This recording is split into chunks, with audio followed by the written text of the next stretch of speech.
Discuss the ins, discuss the outs, and let's talk about. Let's talk about. Let's talk about.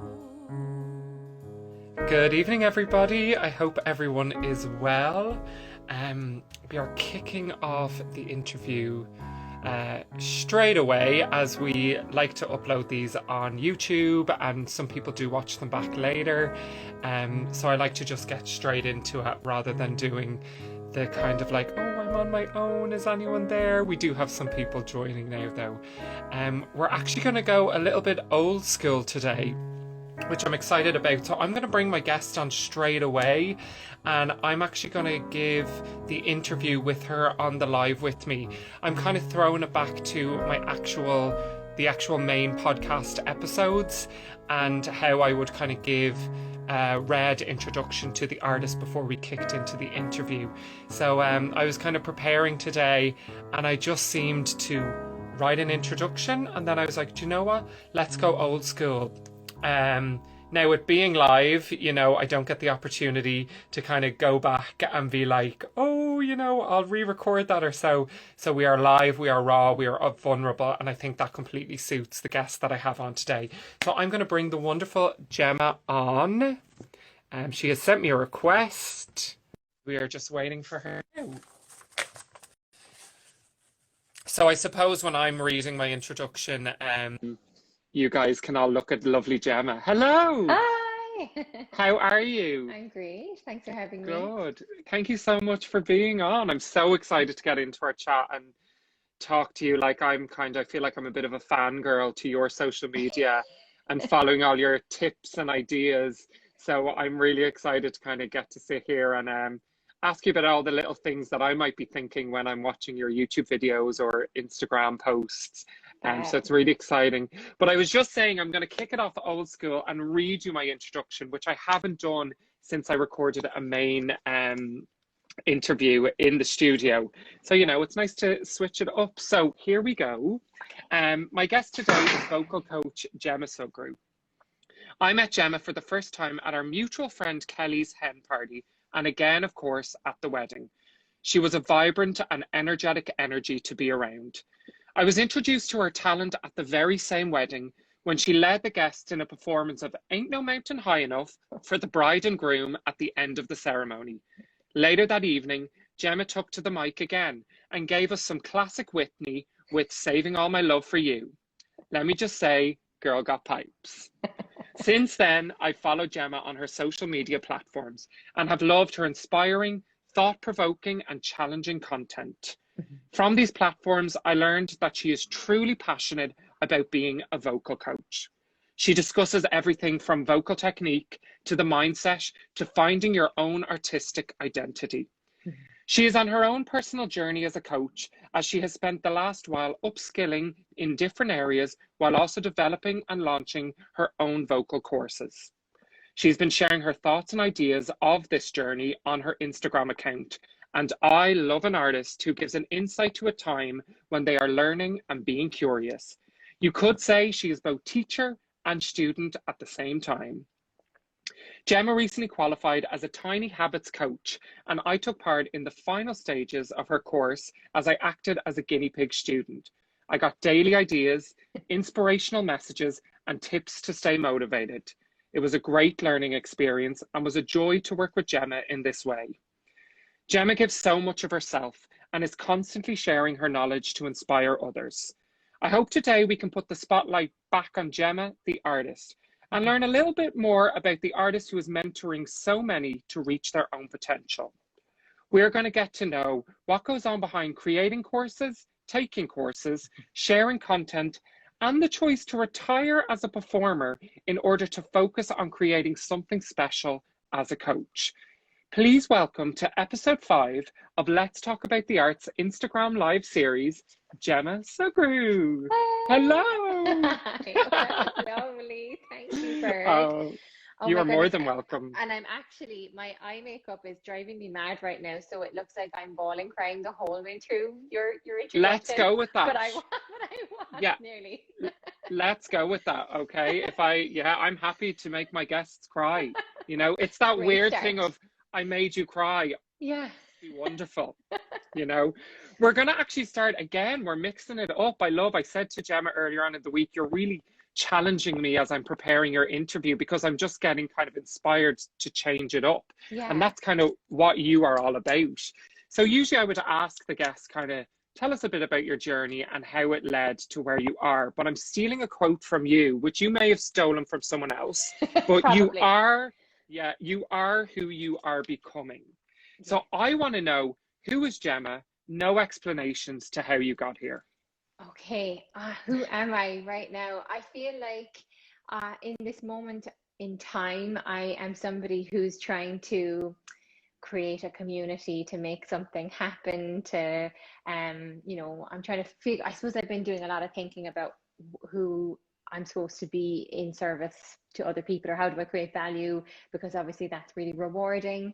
And I've been looking back into my past to see like what were the key moments in my life that I remember, something that where I remember I felt like this is meaningful for me. And actually they weren't Mhm. the moments when I was on stage, they were the moments when I was making something happen with people, getting people together, corralling people together, making something from nothing, but in a community. And I was like, okay, I've got to go after that and figure that out. So that's what I think every single 24 hours is like. Every dream, every moment of my life at the moment is centered around that.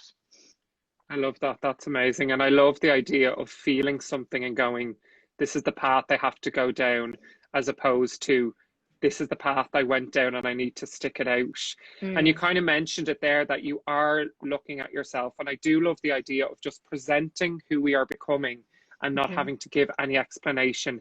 However, we love to know how we got to where we are. So I'm going to revert back and I'm going to ask, what were the moments, or just a couple of moments, that stand out, that have put you on this path? Yeah, I think some of the key moments, as I look back, like there are, say, I think when somebody gave me the autonomy to do something and to lead something, that was like an important moment for me, where I got like ownership over something, creative ownership, and I ran with it. I didn't need to be paid. I just needed the freedom to do something and make something happen. And that happened in college, that happened in school. I remember my music teacher just letting me off and go, get all musicians together, get singers together, just put it together, work it out. And I was like, put every hour I had into that. And that happened in college. And then when I finished college, I set up VoiceWorks, and that was the exact same thing. I've just been repeating that over and over again. And I always feel like VoiceWorks was my fun. Singing was my job, and I love singing too, don't get me wrong, but like I was Yeah, singing to support myself. VoiceWorks was always a lifestyle business for me. And like I would just have so much fun. I would, invite people over for master classes, and it was like my hobby. Obviously, it was a business too, is a business. yeah. But yeah, the key moments in my life have been the moments when I was given the autonomy to go and make something and create something and get people together. That's amazing. And I'm just interested in your thoughts around, let's say, sticking it out. So I find with a lot of performers, we might get to a point where you're not, maybe not being honest with yourself and going, oh, I'm not really enjoying performing, or I'm not really getting the buzz I'm getting from when I'm doing something else. What would you kind of say to someone who's like, no, I have to stick it out. I Mm, am the singer. I mm. am the, instrumentalist. I am this artist, and everyone knows me as that.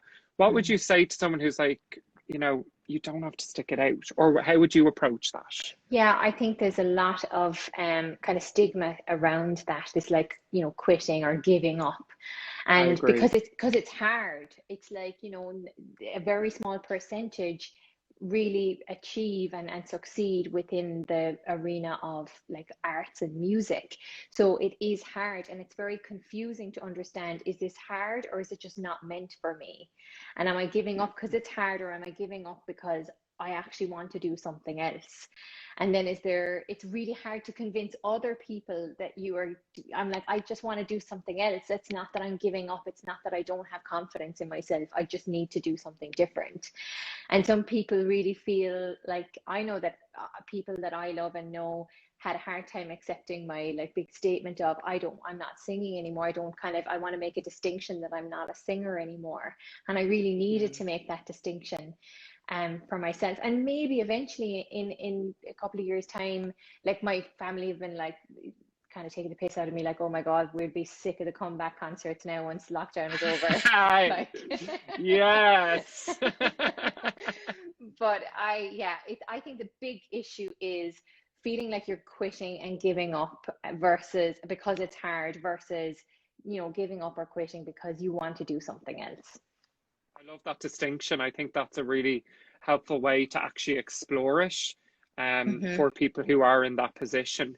And you did mention the big announcement, and you did put up a video recently actually saying, and I mentioned it in my introduction, I'm retiring. But I think it was so much more than just the drama of that statement, as you put it. It was actually I felt like it was a real learning moment for you, and a real moment for you to go, hey, I've learned this and it's actually really changed, you know, maybe things within you personally, but also your direction.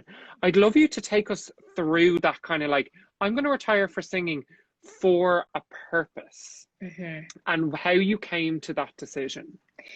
So it's been kind of turning over in my mind for maybe I would say 1.5 to 2 years, if I'm honest. I've been kind of thinking like, how can I've been thinking about these ideas of essentialism and streamlining and trying to figure out where I want to go, where it's all headed, because I have been feeling very like schizophrenic with everything that I do. I'm like, I'm running a business, I'm a teacher, I'm a singer, I'm speaking on an interview. Like, it was just kind of, it felt a bit manic, and I felt like my energy was being pulled everywhere, and I wasn't getting I was kind of spinning my wheels a little bit, and I wasn't getting any traction. And I was like, okay, hang on, what is it you've got? And like, if you're sacrificing something, you're not choosing, like you're not choosing anything. I'm not making a choice here. I need to make a choice, and there has to be something that gets left behind or put aside if you are choosing. I'm like, well, then what are the things, what do I need to sacrifice here? And I just decided that it was performance, even though there was so much of that I love.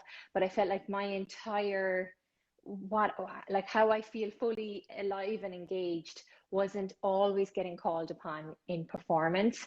And I think some of the darker sides of my personality were kind of being pulled out a little bit in performing, and it was kind of hard to not manage it. It's not like I'm a mad awful person to work with or anything, but like, I think that I would just get really obsessed about things, and it was like, you know, very image focused. I was like, that's very consuming and very like, God, I really need to look this way, and I need to have my hair, and I need to, and God, as soon as I let all of that go as well, it was a relief. And I got then to be able to focus on what I felt like was really what aligned with these big moments in my life that stuck out, that were like, that was where I was at my best, that was where I was in my moment, or in my presence, in my flow. I feel like I just, they're the moments that you would never need to be paid for ever.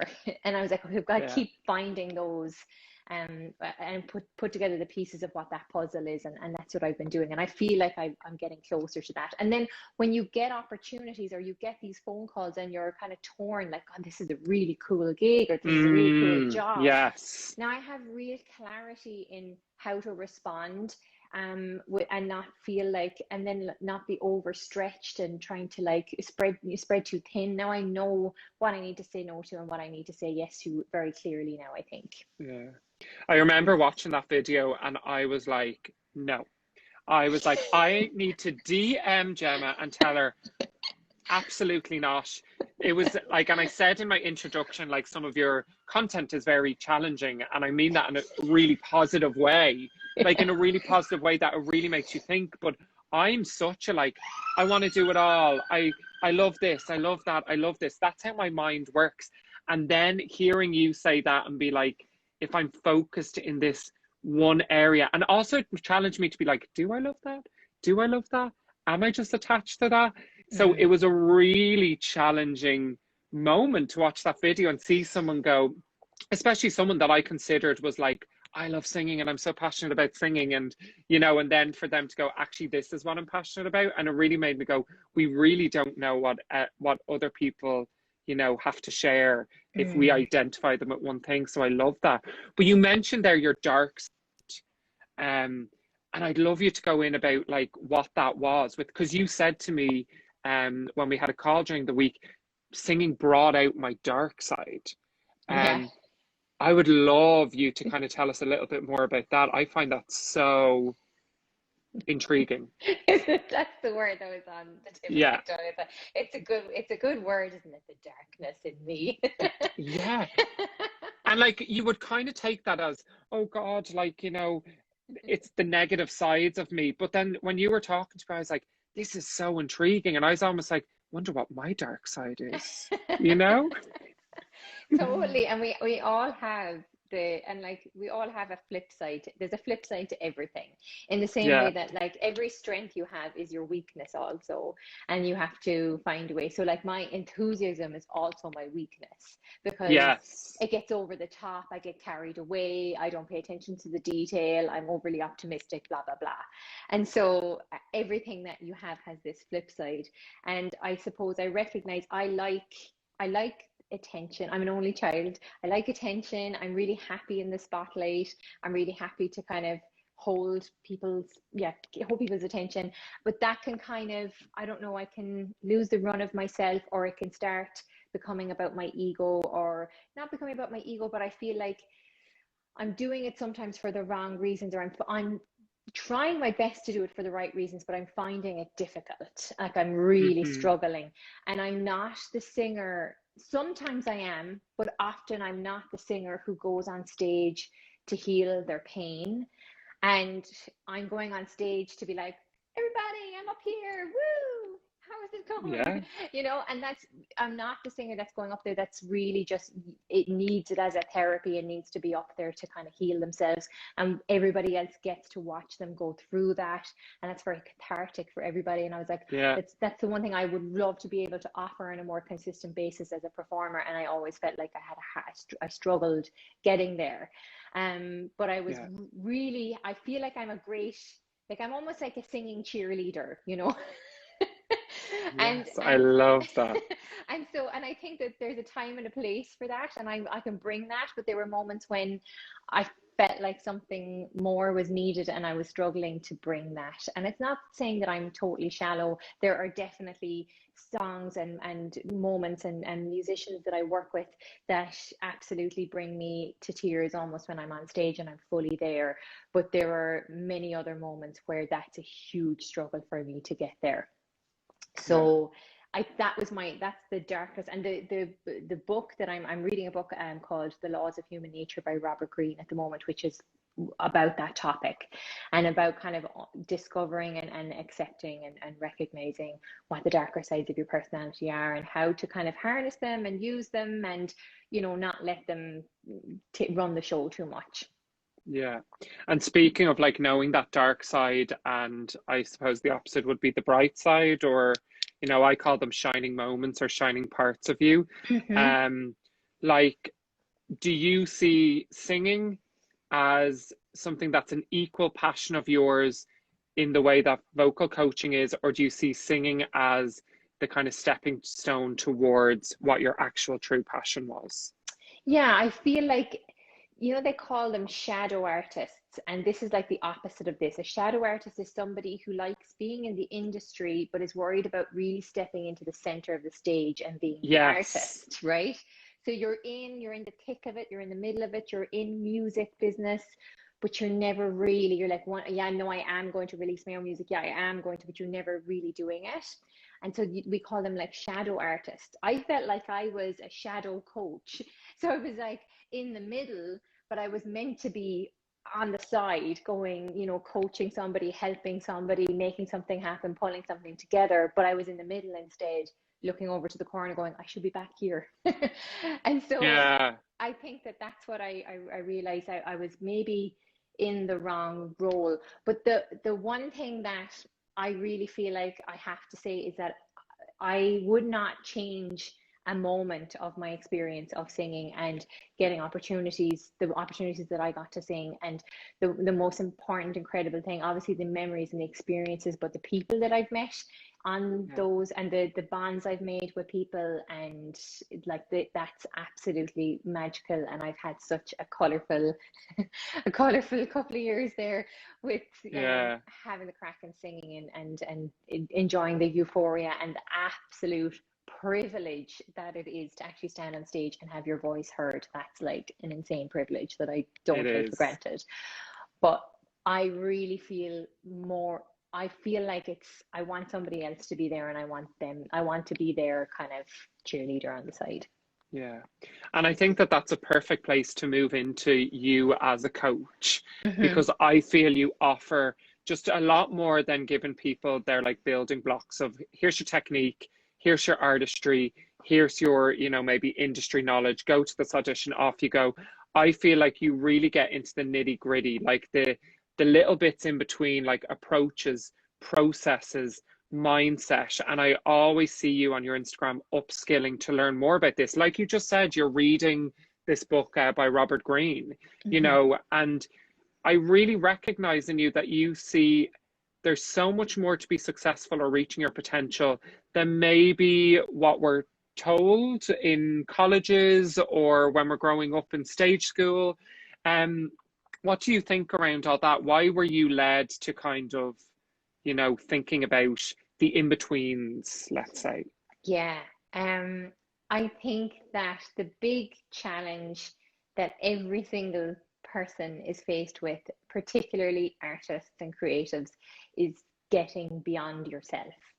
So like, you know, the way I put up on Instagram about like how to get out of your own way, it's just trying to recognize some of the irrationalities that exist because of your human nature, and trying to find a way beyond them, past them, understand what they are, become aware of them, have a way of like listening to them, understanding where they're coming from and why they're there, and then going, you know, this is how I'm going to deal with this now, and these are the decisions I'm going to make. And I think the self-awareness is a huge thing. And so like sometimes singers that, you know, young singers particularly coming to me, I feel like there's a frenzy, there's an ambition, there's an intensity, there's a hunger, there's a drive, there's a passion, there are insecurities, there's fear, and it's all kind of this, you know, tornado a little bit, and it's trying to find the settle and the calm and the reason and the meaning for them,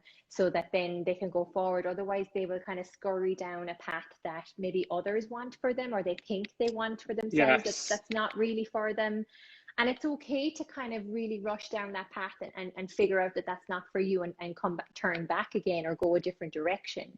But I would love to help people have more awareness and be able to listen with a lot of empathy to themselves and to their feelings and emotions around what they want to do with their life and their artistry. Yeah. And as we know, like all our insecurities, all our things we're confident about, all our beliefs really does reflect within the voice. So I think like by coaches training themselves in mindset or psychology or different approaches, or knowing how people's brains work as well, you know, do you listen to people's voices and go, okay, we maybe need to look at, you know, how you get up in the morning and start your day? Like, is there any kind of correlation with those things? Yeah, like on my course, I have a module called Your Best Voice, your BEST Best Voice. So it's trying to, in the course, they work through identifying their personality traits, and then finding the ways that those personality traits manifest in their voices. And so recognizing, you know, how that is a strength, or, you know, how that works for them or against them, like their extroversion, how does that work in their voice? How does that present in their speaking tone? How does their, you know, agreeableness, how does that present? Do they have a certain sound in their voice that really indicates that they are quite an agreeable person? Or like, you know, do you have a competitive streak? Is there an aggressiveness to you? Does that come out in your sound? There's oftentimes this dichotomy between female singers who want to belt and be full and powerful, but want to be perceived as agreeable and, not kind of introverted and not, taking up too much space. And then they have this really difficult time with being loud and present and aggressive. And so sometimes kind of picking that apart a little bit can be really helpful to kind of see what the motivators here and what are the intrinsic motivators in their behavior and their personality. So we go through behavior, we look at their experience, what has been their experience of music that has shaped them, what has been the music that they've grown up with. So many of us have there are many artists who are like R&B artists, hip hop artists, but their background is stage school. They were the lead in Grease. They were, and they maybe repress that because that's not who they are now. But I'm kind of asking them, well, there are beauties and things in that experience that you should allow come out and let them make your genre be new. You can make your genre be new with your unique tapestry and experience as a human being and as a singer and as a appreciator of music. So let it happen, let it come out. Don't repress it. So we go through that. We go through the accent, what your accent does, and your accent, the way that presents in your sound, and how that kind of dictates some of your resonances.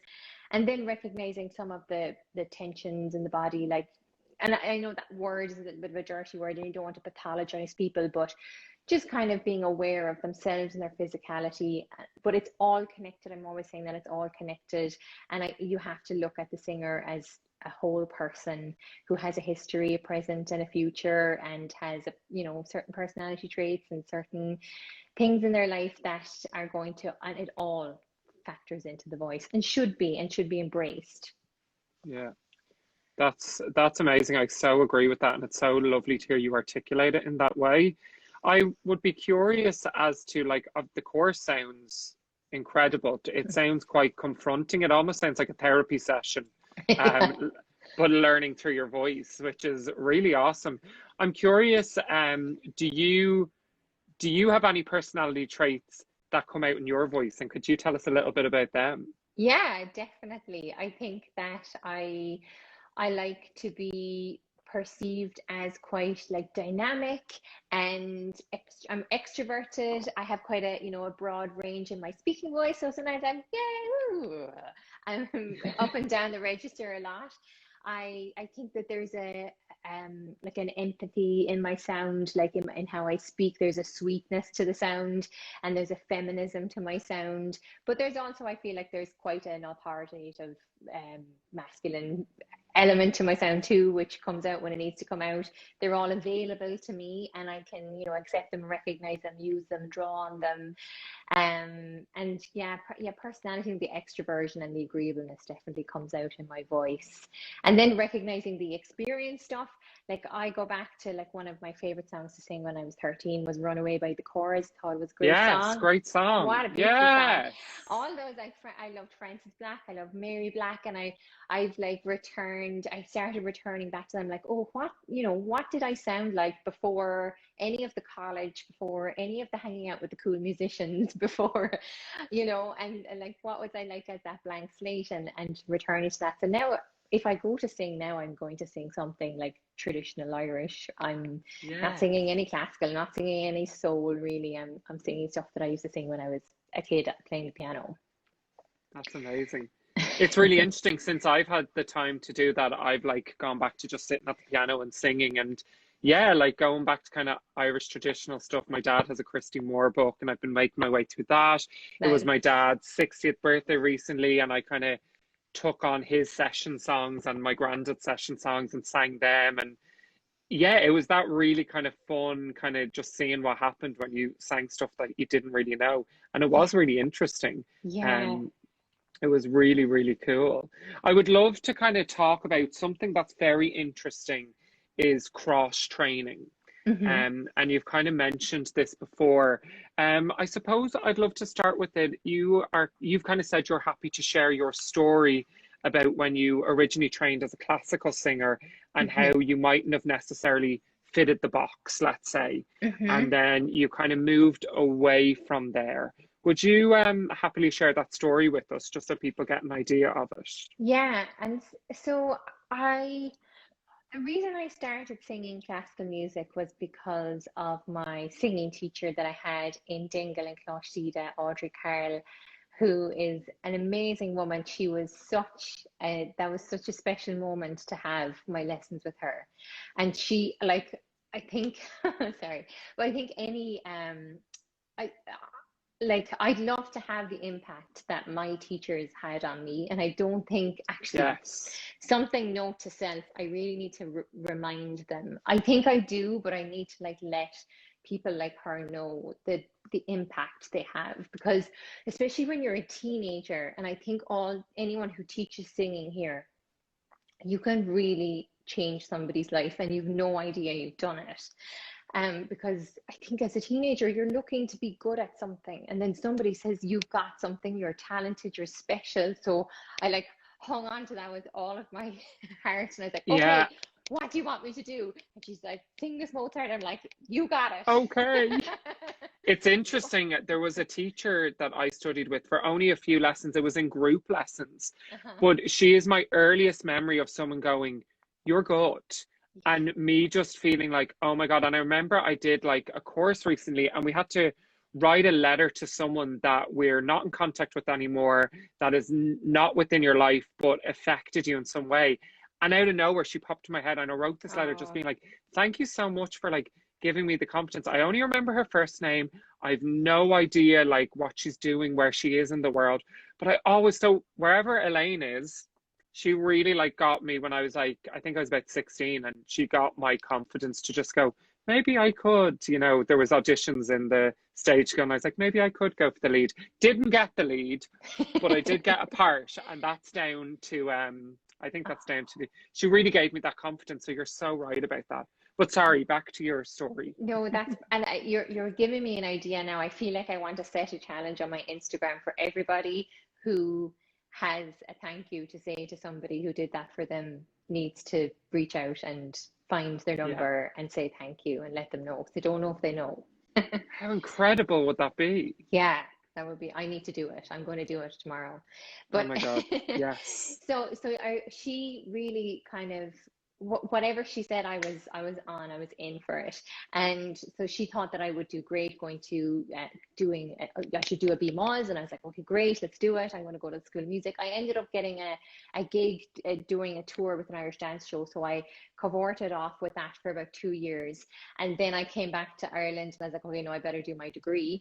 And so I Yeah. did that. I was in classical music. I was like, right, so, and I love it. I absolutely adored it, and I had beautiful teachers, and I was enjoying it all. But I found the aspect of fitting roles and fitting voice types, and I think there was like, a class where you like, these four girls are this role, these four girls are this role, and I was like, this feels really weird for me, because I'm not Mm-hmm. quite that role, and it just wasn't sitting well with me. And it was kind of chipping away at me, and I started getting quite obsessive and intense about it, and wanting to be better and better, and I couldn't seem to. And also in college, what can happen is growth in arts and growth in especially singing isn't a linear thing, isn't something that kind of happens in these lovely even progressions. It's like nothing, Yeah. nothing, nothing, nothing you've learned. Nothing, nothing, nothing, nothing, nothing, nothing. They're all passing you out. Everybody's better than you. And then you have another breakthrough. And Yes. that can be like crazy making. And I think that the stress I wasn't able to deal with the stress myself. And I felt like because my mind couldn't deal with the stress, or didn't really know how to kind of work it out, my body took it on instead. And so I started getting sick. So I started having allergies. I was sneezing every day.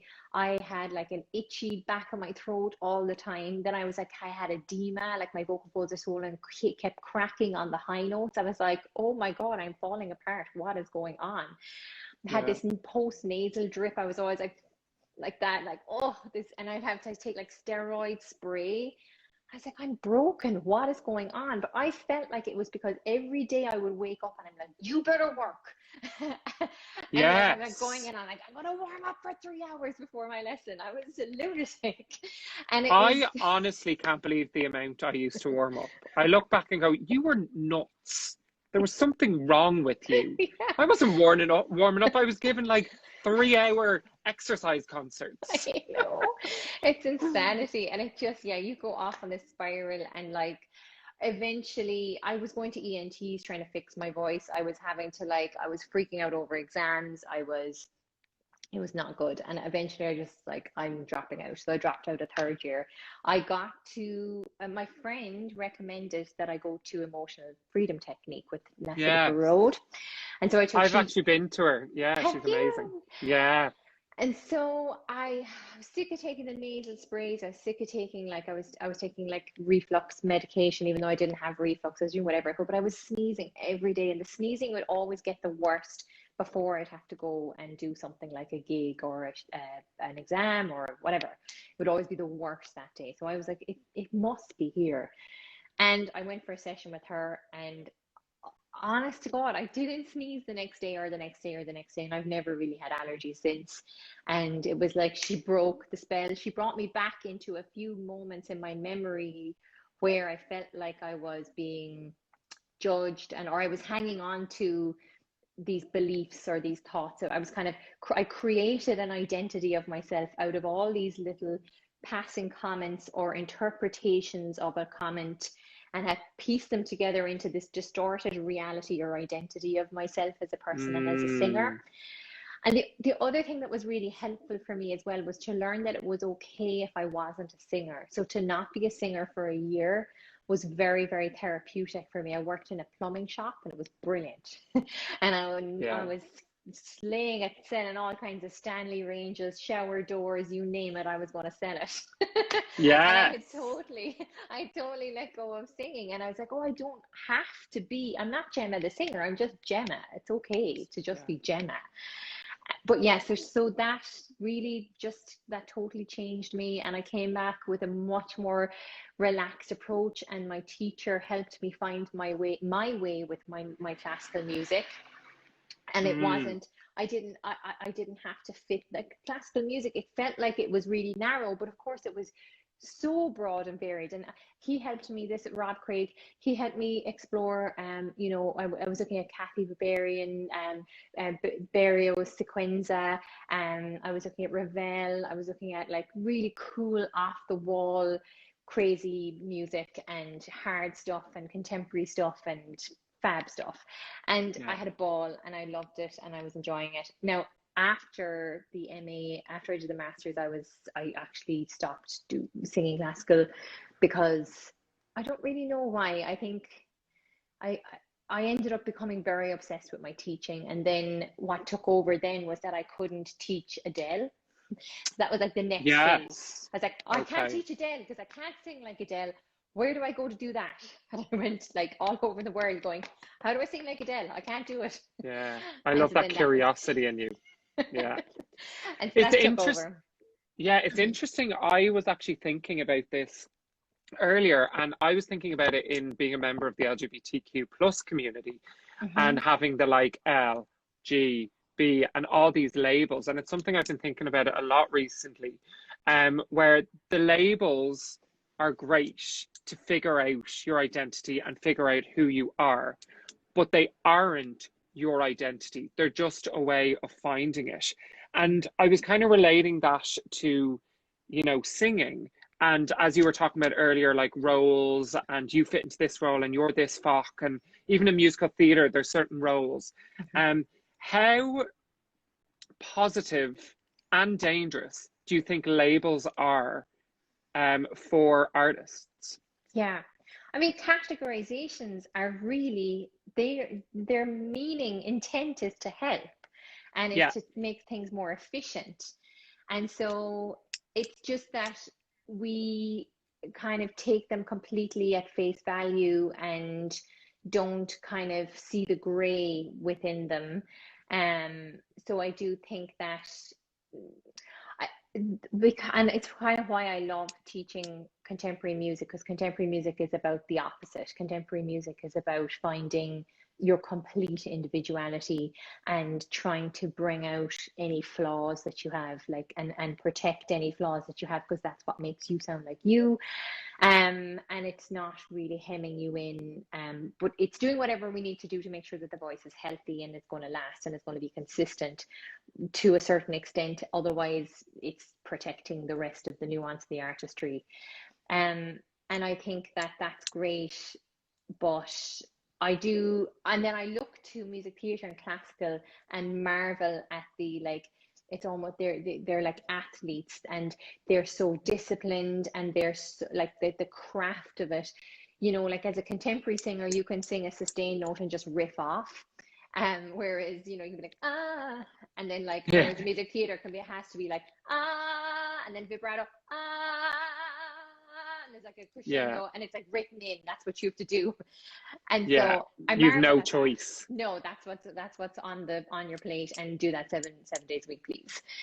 So I do think that there needs to be some, I don't know, I would like, with the cross training idea, is that you would try to, I don't know, how can artistry, the approach to artistry with contemporary musicians work in the classical world and the music theatre world? Not to say that artistry isn't implemented in both of those arenas either, which it is. It's just, it's a different approach. Yeah, and I think it's interesting to, you know, you might be a classical singer, but maybe doing some cross training to actually enhance your chosen art form or your chosen art platform. It's not that you, like a classical singer, could go and have a lesson with a contemporary singer, you know, just to switch it up, so then you can go back to your, you know, craft and be like, okay, this is what I have to do, but actually I could use that to figure out how I can get there in my own way. And that's what I love about the idea of cross training. It's not that you're saying, oh, now I have to be this and this and that. It's just saying, I'm going to learn from others to do what I need to do or what I want to do. And I really, really love that. I'd love to talk about your new course. You've spoken a lot about it already, and it sounds so cool, but I'd love you to let people know where they can find your course, but also about your Feb Live series. Yeah, so I'm doing, I love that you call it the Feb Live series, because it almost sounds like fab, and I'm like, let's just call it the Fab Live series. Right, tell us about the Fab Live series. I'm ready. And so, yeah, what I'm doing is I'm really enjoying them. I just started last week, and I'm doing mindset on Sunday on my Instagram. So I just do 6:30 p.m. I'll come on and do a topic on mindset. I did technique. I taught an exercise last night at 6:30 for technique, and then I'm going to do artistry. I joined in on that one. Did you? How did you find it? I can't riff, so it was very funny, but I actually found it good crack. And I couldn't sing out at the time, so I was very much doing it quite quietly. Yeah, and I love to like get into it, but it was brilliant. It was brilliant. Right. And so I'm doing it on Thursday. Then I'm on at 1 o'clock. I'm doing artistry, and we're exploring phrasing on this tomorrow. So I'm doing that. It's really fun. Yeah, so it's just kind of, I mean, I feel like I have been burrowed away in my little office for months now, and I kind of have so much stuff that doesn't fit the trajectory of the course that I kind of am blasting out in different emails that just, you know, they're kind of periphery ideas that don't fit the trajectory of your vocal practice. So I'm just pouring them out into Instagram. And yeah, the course, it will launch in March. And it's about helping singers develop a vocal practice. And it's everything to do with even the implementation of it into your day. Because I really feel like as a coach, that's where I fall short with, like, I can give them all the technique. We can have the aha moments and the magic moments in the lesson. And then they come back and we can sometimes be at square one again. And it didn't seem to happen. Even with their best intentions that week, life got in the way. And I'm like, okay, hang on, we need to figure this out. So I went and did a course on how to behavior design, or how to help people behavior design, which is basically create habits in their day, rituals, routines, and what's the most logical way to do that and help somebody to do that. So that's part of the course as well. But a big piece of it is understanding your voice and figuring out what personally will work for your voice.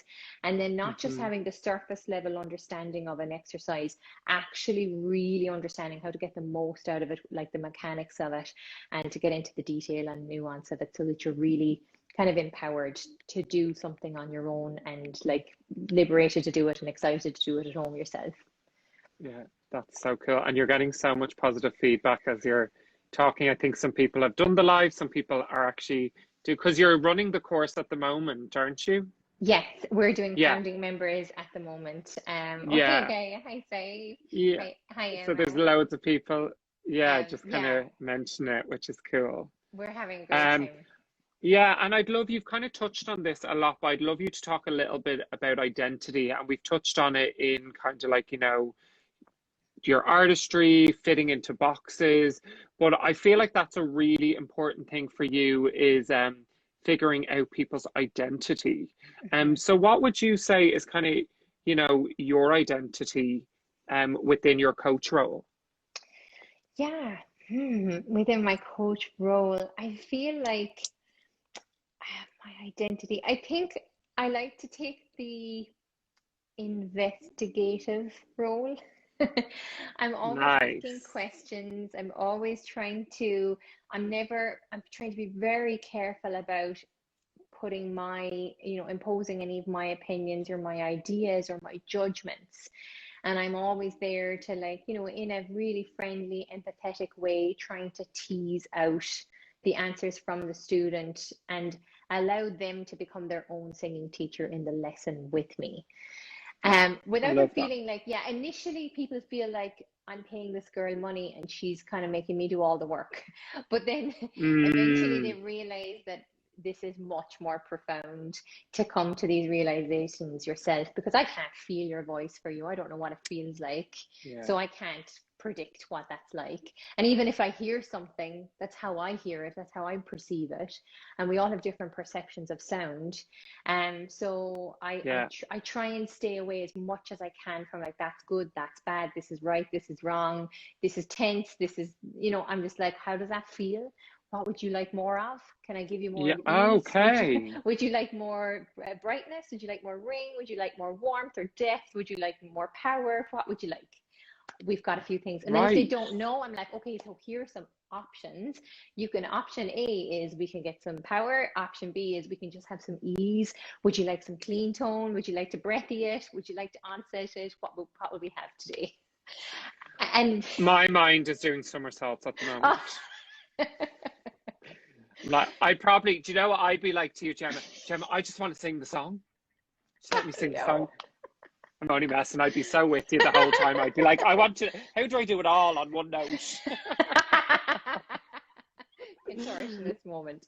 Yeah, I love that. I want to ask you one final question, which I ask everyone at the end of these interviews, and that's, what do the arts mean to you and also to the world? Whenever I answer this or ask this question, I'm always like, it sounds so dramatic, but I would love to know, like, if from your personal point of view, and also because I think the arts are so fundamental to us having like a positive future in the world. Yeah. Oh my goodness.